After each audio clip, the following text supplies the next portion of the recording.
Alright, let's get this rolling, guys. Before I start, in case you didn't know, I already did a schedule prediction video for the Giants. I will put it up in the eyeball at the upper right-hand corner of the video. Check that out first.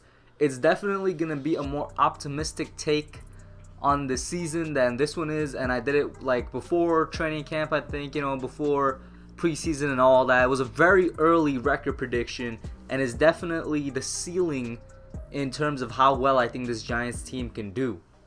And now this one that I'm about to do here, I already have a number in mind, but that's subject to change as I go out and look at these games throughout the video here. It might go higher or lower. I'll let you guys know at the end of the video what I had before I recorded, and then obviously you guys will know what the result is at the end. But first, check out my first schedule prediction video. There I have the Giants going 10-6, which I do think is the absolute ceiling for this team, and I think that would only happen if everything breaks right for the Giants. If the offense comes together and continues what they started last year in the latter half of the season. If the defense steps up and just becomes an average defense. Eli plays well, everything like that, everything clicks well in place and all that. That's if everything breaks right for the Giants. There, I give a little bit of an analysis for each video. For each game. And here, I'm going to try and keep it a bit short because that is almost a 20-minute video. So let's get right into it right now. So, Week 1, NFL Sunday against the Dallas Cowboys. This Giants versus Cowboys rivalry seems to always happen Week 1 for better part of the last decade opening NFL season. Now then, this is definitely a wild card game because we have no idea what's really going to happen come Week 1, whether or not Zeke is going to show up and play for the Cowboys, or if he's going to hold out the season. Who knows? I do think he will show up because the whole contract negotiation thing, the way his holdout is working is that since he has 2 years left on his contract, if he holds out this year, he might as well hold out next year, and that would be 2 years holding out, and that's just stupid. So I think he will return, but there's always a chance he doesn't. And Zeke is obviously a main part of this Dallas Cowboys offense. With him, it's definitely hard to win this game with Zeke in there. We've struggled for a better part of the last 3 years. Without him, it makes him a bit easier, definitely, to get the W here. But whichever it is, I still think we're going to open up with an L at Jerry World. Sorry, guys, but I don't see any way for us to open up with a big win. And that's okay. That's okay. It's the very first game of the season. That's okay. I really don't see us beating the Cowboys, though. Their defense is absolutely stellar. I think it will be a good test for our offensive line and our offense in general, and it will be good motivation as the season goes on, one of these losses right here. Week 2, with the Bills, Giants home opener, I have us beating the Bills, so we're now 1-1, and the Bills are actually one of the better teams I have this year. I think they're going to make a jump, specifically Josh Allen. They have a really good young defense that is underrated, and last year I think it was a top 15 defense. Probably top 10, I'm not sure, but the Bills defense is supremely underrated and a lot of people are sleeping on it. I expect that defense to show up, but it's nowhere near that Cowboys defense, and I think our offensive line and our pass protection, run protection will be better. I think Saquon goes off. I think Eli, he has a good game because with every loss this season that he plays in, there's going to be calls for Daniel Jones, especially with the way DJ is performing. But I do think we have the win here. Our defense, like I said, the best I think we could be this year is top, is number 15, like an average defense I think is the best we can be. But I do think we get to the quarterback a couple of times. That Bills offensive line, while improved, is not exactly the best or where it needs to be yet. And I think we can take advantage of that, whether it's from the inside with guys like BJ Hill and Dexter Lawrence, or from the outside with Marcus Golden and Lorenzo Carter. So now we're here 1-1. As we move on to visit the Buccaneers down in Tampa Bay, and this right here was one of the hardest games for me to call. A lot of you might be wondering why. There's definitely a good amount of Giants fans out there that think this should be an easy win, but I'm sorry, I'm gonna have to give us the L here on the road, and this is definitely gonna be a difficult one to swallow if it does come to fruition because it's in Tampa, and in Tampa it's usually like almost a second Giants stadium. There's a lot of Giants fans down there in that part of Florida, and it's also the Tampa Bay, coming off of their last season. They had a worse record than us. They had the 5th pick in the draft and whatnot, but I do think Tampa I'm not saying they're going to be a playoff team, but I definitely think they're going to be better than people expect them to be this year. I think Jameis is poised for a comeback season, nothing too spectacular, but what I'm looking at here is their defense and the potential their defense has, especially in the run game. I think they can be one of the best run-stopping defenses in the league with Vita Vea, Gerald McCoy, and they drafted Devin White. A lot of people forget about that linebacker out of LSU. He's going to be great for that defense. They have a lot of people down there that could stuff the run, and with the way our offense is built right now, you know, for the time being, I think that if you stuff the run, you do stuff a major part of the offense if you could stop Saquon, which is not an easy feat. Like I said, it was very hard for me to call this game, but I think our offense is going to get a bit stalled. It is still quite early on in the season. We're still finding our footing. This is going to be more so, you know, a low-scoring game because it might turn out to be a battle of the defenses, and if it comes to that, I don't know. Depending on how our defense turns out, Tampa Bay will have the win.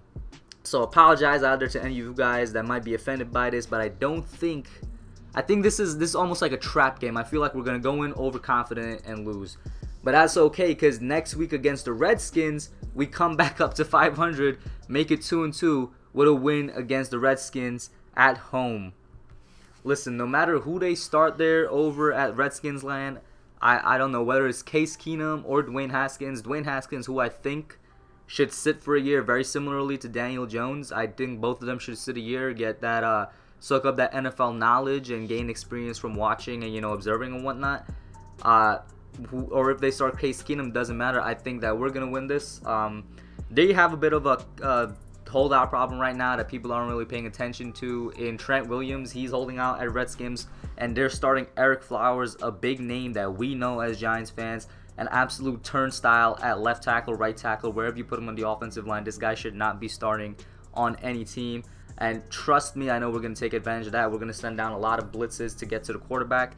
Both Keenum, and Keenum can move a little bit, but he's not that mobile. Both Keenum and Haskins are very susceptible in the pocket, and Coach Shurmur, Pat Shurmur, knows a little bit on Keenum. Obviously, he coached him in 2017 when he had his best season. I think we'll also take advantage of that. In general, I think that we're a better team than the Redskins.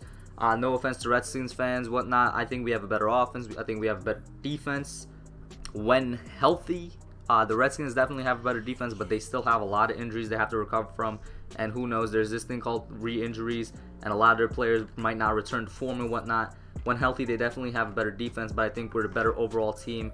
And honestly, I don't see us losing this game. Moving on, next week, we have the Vikings at home, and this will be a shocker to people. I have us winning here with the Vikings in our house, making us 3-2. Yes, that's right. This is probably going to be one of my craziest picks in the video, but there is one more that I know will shock you guys. But I have us winning against the Vikings. A lot of people seem to be high on the Vikings. They definitely, like, it's crazy. The Vikings have one of the best squads in the NFL on paper, but evidence being to last year, they can't seem to execute. And a lot of people put the blame on the shoulders of Kirk Cousins, and yes, he does have to shoulder quite, you know, I'd say a good percentage of it. He doesn't shoulder all of it because there's several breakdown videos out there that you can look at, but the reasons for the Vikings' woes last year were not completely all on Kirk Cousins. A lot of it had to do with the offensive line and offensive personnel. A lot of it had to deal with a big drop-off in the defense, going from one of, you know, a defense that set historical records in 2017 to one that was very average in 2018. I do expect them to be better than they were last year, but they're not going to be world beaters that people seem to think that they are, and I think we can conquer them. It's definitely going to be a tough game, and I think it's going to be a bit more high scoring than some would think, but I can see us coming out with the win here. Now going into prime time, into Foxborough, I believe this is a Thursday night primetime game. Giants versus Patriots, rematches of the Super Bowl again, you know, the two Super Bowls and whatnot. There's going to be certainly a lot of hype around this. For me, what I'm focusing on is that this is most likely the last time we'll see a Manning versus Brady match, in both the fact that, you know, Manning as in Manning family and Manning as in Eli Manning. And were this just 2 years ago, and I mean just 2 years ago, I would have a lot more faith in Eli and the way he would throw the ball to win this game. But everybody knows he's not what he used to be. I just think that, especially because it's a primetime game too, it's a short week, I think that the Patriots will beat us here. This isn't exactly shocking to many rational Giants fans. I do think, our offense and, Eli specifically will probably play his heart out. Every time we face the Patriots, he seems to do so, and people forget that. Every time we play the Patriots, no matter what it is in the regular season or in those Super Bowls, Eli plays like out of his mind and whatnot. I expect much of the same out of him from here. But Belichick's defense is another one of those defenses that's completely underrated in the NFL. He finds a way to make it work. And I feel like that will get the better of us in this game here, especially because it's a short week also. I don't know. I don't think we're built to take on the Patriots just yet. So now we're sitting here and we're 3-3, I believe. Yeah, we're 3-3 going into week 7. And if anything, this is a disclaimer I probably should have put in front of the video. I'm not going to try and predict what our record would be like if Daniel Jones goes in for the Giants, because quite frankly, I don't know how he would perform in the regular season. Preseason and regular season are, two different beasts, and predicting when he would come in is a hard thing anyway. But if he would come in anywhere, the perfect time would be week 7 against the Cardinals. This would be a nice sample size to judge our record for the coaches and the staff to say, okay, it's time to put him in. Eli can't really do it. And it would be a nice game to put him in against, because I think the Cardinals are going to be one of the worst teams in the NFL this year. They did not address their offensive line at all in the offseason. I believe they upgraded one position, but one position isn't 5 positions, and that's not going to do anything for you. Take it from a Giants fan who's been through about 4 or 5 years of terrible offensive linemen. And that's going to be a real detriment on the team, especially in the air raid offense where you need to protect your quarterback or it's going to fail. But yeah, getting back to that whole Daniel Jones thing real quick, if they were to put him in, this would be the week. For this prediction video, I'm just pretending as though Eli is there for the entire time, because I really can't predict that unknown factor, that unknown X factor in Daniel Jones. And here we would get the win against the Cardinals. Like I said, I think they were going to be one of the worst teams in the NFL this year. Now we're sitting at 4-3, definitely a lot better than people expected, or the mass media and the mass public expects from the Giants going into week 8 against the Lions in Ford Field. And the Lions, they've been a team that, for lack of a better word, over the past decade have really been stuck in mediocrity. And it's kind of hard to, well, it's hard really to try and predict any NFL team how they're going to do in any NFL season. But it's more so a bit hard for the Lions, because I don't know what exactly they're trying to do, if they think they're in win now mode, if they're in some type of rebuilding mode, or if they're still in mediocrity mode. It's hard to say that.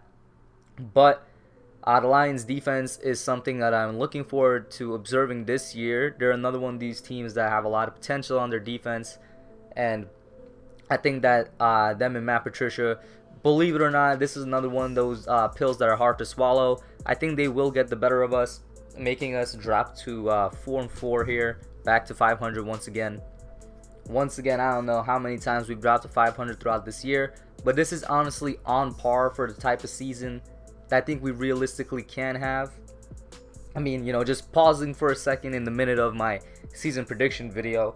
I guess for those of you that don't know, that don't watch my channel that much, I'm a firm believer, I am a Giants fan, obviously. I'm a firm believer that this year is much so a transition year for the team, transitioning from being one that was in rebuilding mode to one that is trying to get into contention mode. This is very much a transition year for that, and also, for our quarterback and for a lot of things. I think we're going to be a very mediocre, very average team this year in all aspects of the game, and next year, after, we come back with another draft and with a bunch of money in free agency, improve the team and whatnot, I think we can be somewhat of a playoff contender. So, this is very much on par for what I expected.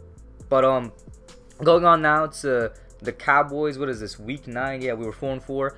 I think we split with the Cowboys, having them at home here. I think we take the win. And while this may be hard for some of you guys out there to believe, but the Giants do actually play the Cowboys well when we're at home. Now, the past 2 years, we haven't won against them, I think, in a long time. And I don't think we won against them at home in either of the past 2 years. I could be wrong about that. Those are just, quick facts that are coming to my mind. But we definitely have a better team than we did last year.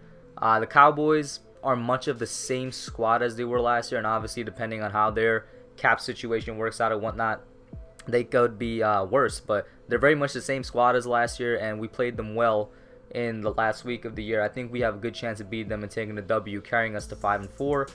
On to week 10 now against the Jets. Technically an away game, but if we're all going to be real serious here, it's a home game for the Giants. It's still in MetLife Stadium. Giants fans always turns out for the Snoopy Bowl. I think we take the W.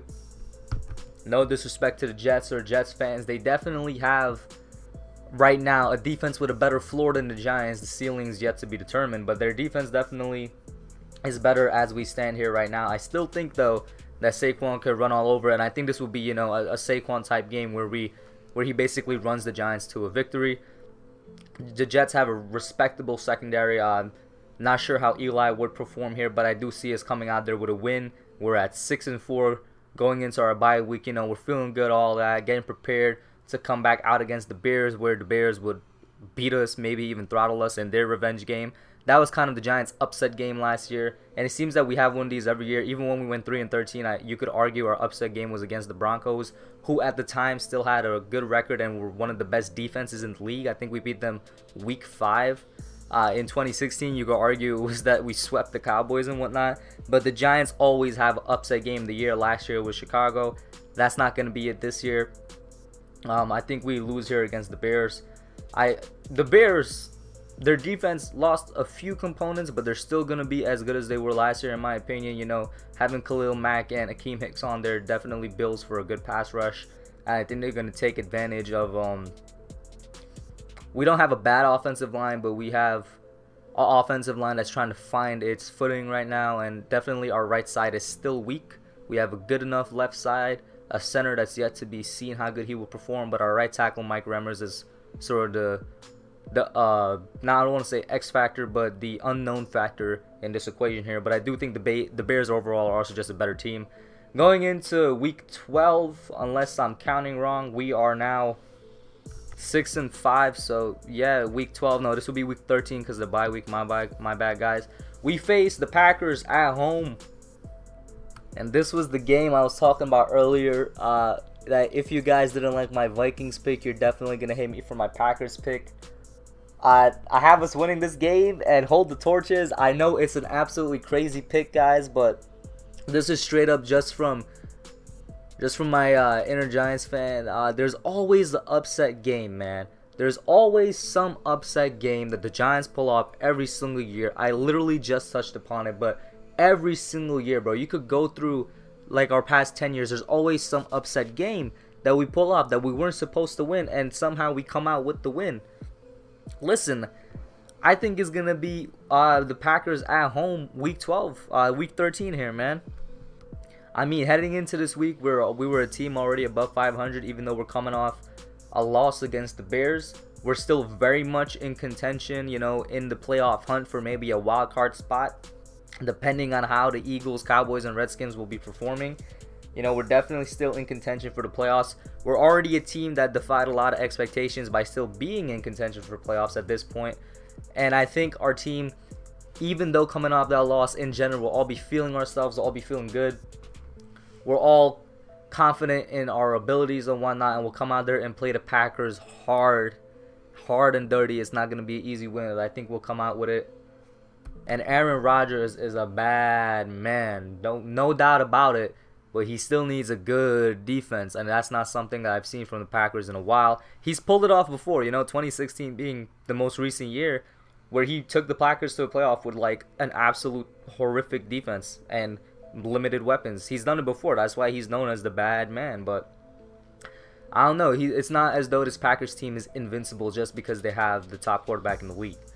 Let me not spend too much time into it, because next week, week 14, is a loss at Lincoln Financial Field. This is another one of those Giants curse. We just can't seem to win in Philly. No matter how good we performed, last year was our best chance in years. We were up like 20-7 or something crazy like that at the half, and then Pat Shurmur caught a tumor or something. He forgot how to call plays, forgot to run Saquon into the ground, and we lost that game because literally it was just terrible play calling. And not only that, but the Eagles right now have a better team than we do, you know, and rivalry game and whatnot is just a setup for a loss. Now we're 7-6, I believe, going into week 15 against the Dolphins. This is going to be an easy win, man. Easy W right here. I'm a firm believer the Dolphins will be tanking for Tua. I don't really think that, and it's really unfortunate for Josh Rosen. He, you know, at the Cardinals and now at the Dolphins, none of those situations were good enough to help support him to become a good quarterback and whatnot. But even still, I think the Dolphins will be tanking for 2 wins. You know, this will be an easy win. They don't have, you know, plain and simple, they just don't have a good squad no matter what way you slice it. Carries us up to 8-6, I believe. And now we're going up against the Redskins at Redskins. Last time we played the Redskins, was earlier in the year where we beat them, you know, at least in this schedule prediction video. In real life, last time we were at the Redskins, we blew them out like 40-10 or I don't know, it was something crazy.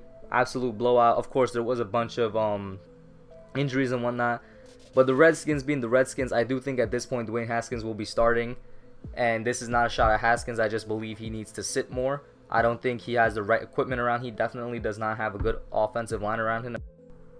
But if I were to mention the traditional Giants upset win that seems to happen every year, it will be criminal of me to not mention the traditional Giants loss that blows every single fan's mind out of their brains, you know what I'm saying, where it's just like we were supposed to win this game, that we were in the lead to win this game, you know, all the cards were on the table for us to just win this game. Everything was set up perfectly, but somehow, some way, we blew it. Some people have dubbed this the quote-unquote Eli game because, you know, he's been here for what, 16 years now. Sometimes it's his fault, sometimes it isn't. Speaking of Redskins and Eli, the one that comes to mind immediately is the 2016 home game against the Redskins, which we lost, and we were in the lead for most of that game. Last year, I already talked about it, Philly. I mean, you could pick multiple games from last year and whatnot, but it would be criminal of me to mention a Giant upset that is traditional every year without mentioning a Giants collapse of some sort, and that will be this year. And now we fall to, what is it? And we're now 8-7. Still probably in the hunt for a wild card matchup or something. Who knows? Who knows what the state of the NFC will be, but it's definitely, I think, an important Week 17 game we're heading into here. Ending it off in MetLife Stadium, a home game against the Eagles. Out of all the teams we could play to end off the season in what will probably be a team for the division. Who knows? Who knows? Who knows? But I really would have us losing this game. I really would have us losing this game and us going 8-8, which would be a perfect perfect record for this team, you know, in the way I think it would most realistically go, no matter who we beat, who we lose to. This is a very much an 8-8 team. I would have us losing this if the Giants just play absolutely, I don't know, out of their minds in Week 17 games. Every year it comes on Week 17, whether it's a meaningless game, whether it's a meaningful game, the Giants play their best, or like play at, you know, the top of their level that they can't play. And I think we'll take the win here with the Eagles, essentially making it so that we split with all three of our division rivals and we go 9-7. Whether or not that's enough for a playoff berth, I don't know. I still think the Cowboys and the Eagles are definitely the two, you know, front runners for that NFC East title and a divisional playoff berth and a wild card berth. I definitely think those two are still the two teams to beat.